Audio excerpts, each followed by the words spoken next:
Hello everyone, welcome to my channel. Students, आज का topic है 2023 में सीजीएल की परीक्षा में पूछे गए प्रश्नों के सॉल्यूशंस एंड एक्सप्लेनेशंस पार्ट 2। आज के इस पार्ट 2 में आने वाला फर्स्ट क्वेश्चन आपका है जम्बल्ड सेंटेंसेस।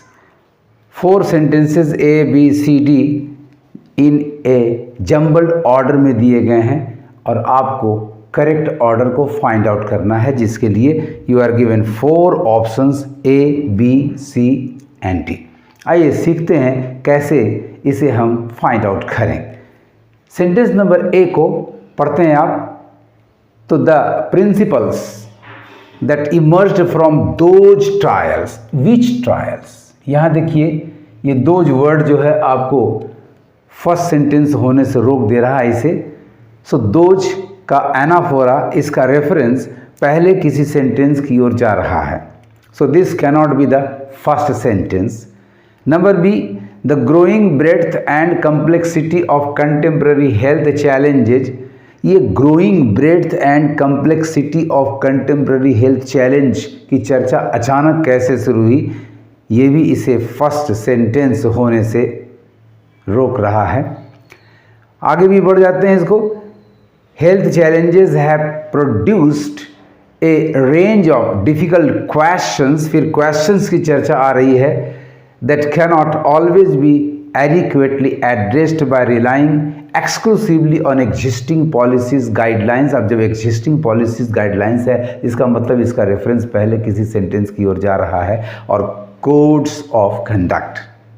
चलिए नंबर सी में चलते हैं। अभी तक फर्स्ट सेंटेंस हम लोगों ने प्राप्त नहीं किया है। Number C, recent formal. अब जब यहाँ रिसेंट फॉर्मल इफर्ट्स है टू आर्टिकुलेट इंटरनेशनल स्टैंडर्ड्स, इसका मतलब इसके पहले भी चर्चा हुई है, यानी इससे पास्ट में जाने की ज़रूरत है।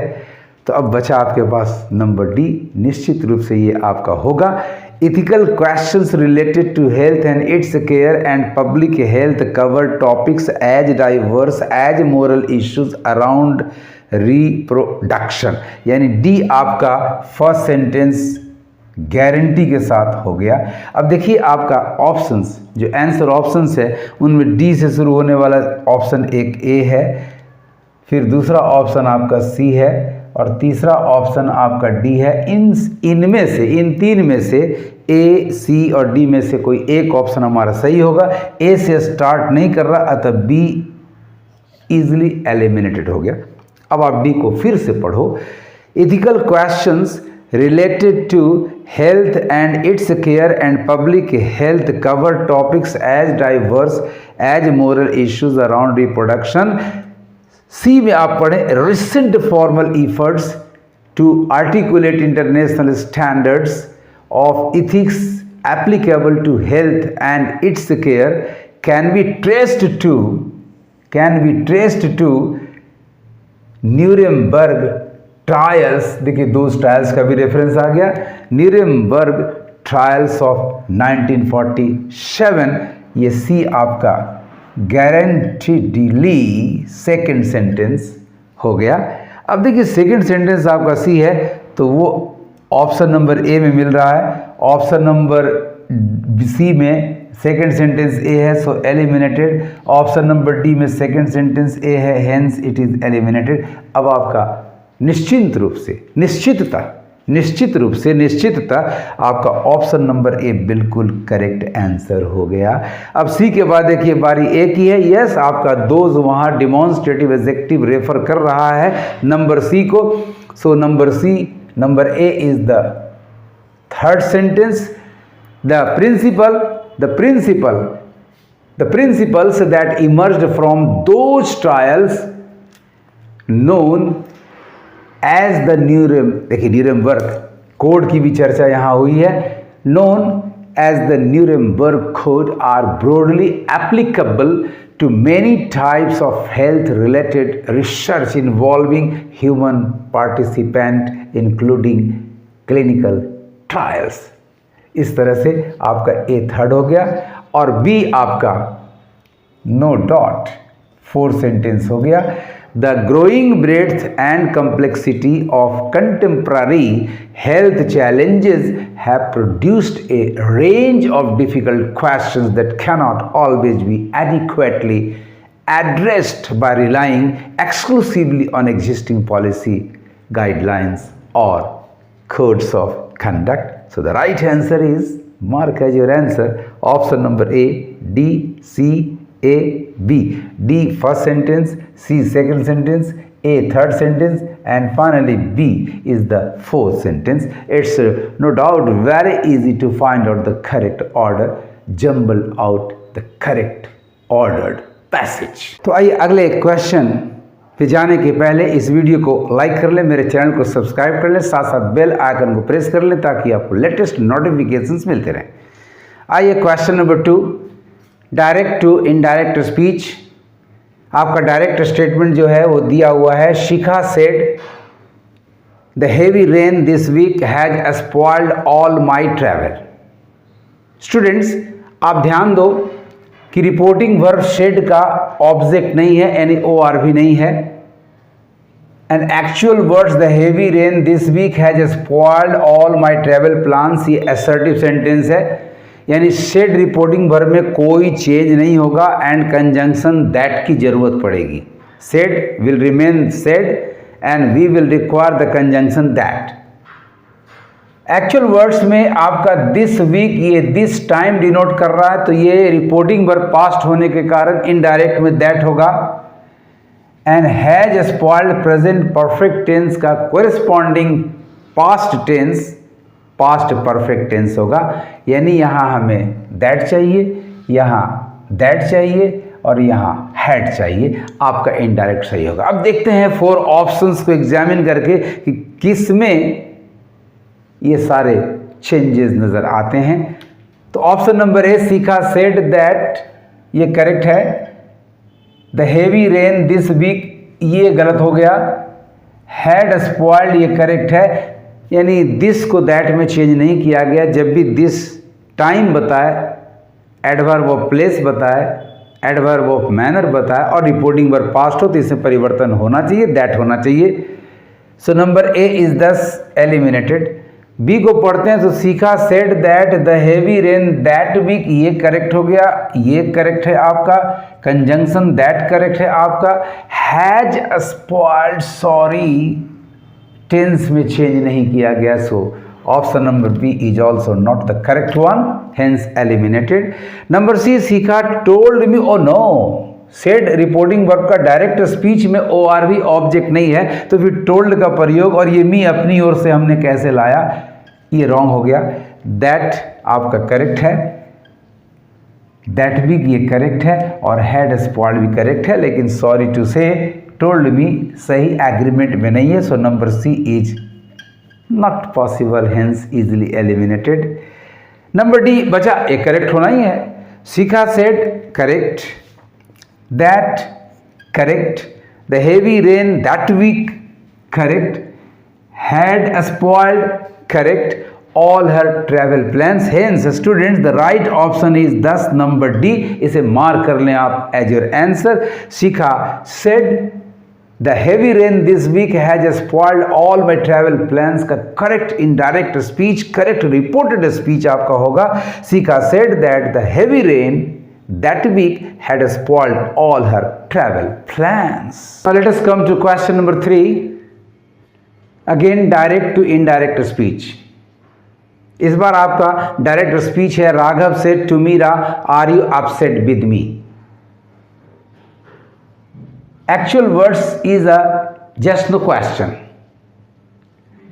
Raghav said to Meera, reporting clause से कोई डॉट एक्सप्रेस नहीं हो रहा है, तो हमें कंजंक्शन इफ चाहिए। आर यू असर्टिव ऑर्डर को बदलकर आर यू इंट्रोगेटिव ऑर्डर को बदलकर हमें यू आर असर्टिव ऑर्डर करना होगा। You second person object Meera के अनुसार बदलकर शी होगा और सी के अनुसार टेंस चेंज करेंगे तो आर वॉज हो जाएगा। Me first person SRV, Raghav masculine boy या मैन है, उसके अनुसार हिम हो जाएगा। अब देखिए ऑल दीज चेंजेस किस ऑप्शन में हमें प्राप्त होता है वही मेरा सही आंसर होगा। Number A, Raghav asked correct, if conjunction correct, second person C correct, tense में चेंज वॉच करेक्ट, बट ये आपको रोक दे रहा है क्योंकि इसे हिम होना चाहिए था as per the subject Raghav. Hence number A is eliminated. B, Raghav asked correct, why, ये कैसे आ गया? कंजंक्शन इफ होना चाहिए था। वाज आपका correct, C correct, him correct है, लेकिन वाई के कारण ये रुक जा रहा है, so this is eliminated. Number C, Raghav asked Meera if she was upset with her, यहाँ ये रोक दे रहा है, ये हर नहीं, आपका जो मी है वो राघव के अनुसार हिम होना चाहिए था, so number C is also eliminated. Number D, Raghav asked Meera if she was upset with him, सारे के सारे करेक्ट हुए आपके, यहाँ कहीं रुकावट नहीं है। 10 number D is the correct answer. आप इसे मार्क कर लो। Raghav said to Meera are you upset with me, Raghav asked Meera if she was upset with him. Let us come to question number 4, fill in the blank. The friends decided to play cards to blank space time while waiting for the cab. Taxi आने में, cab आने में अभी विलंब है, so friends ने card खेलने का निर्णय लिया ताकि समय व्यतीत हो जाए। किसी के इंतजार करने के लिए जो बाकी समय व्यतीत करने की क्रिया होगी वो क्या होगी, आइए ऑप्शन से एग्जामिन करके हम लोग फाइंड आउट करें। ईज का मतलब स्टूडेंट्स होता है टू मेक समथिंग कन्वीनियंट, यहाँ कन्वीनियंट बनाने का कोई अर्थ नहीं, हेंस ईज एलिमिनेटेड। मूव का मतलब होता है किसी जगह से हटाना, घसकना, सरकना, आगे बढ़ना, this is also eliminated. Ignore means not to pay attention, to नज़रअंदाज कर देना, so this is also eliminated. And kill means to pass the time while waiting for someone or something, hence this is the correct answer. The right word to fill in the blank is thus kill. The friends decided to play cards to kill time while waiting for the cab.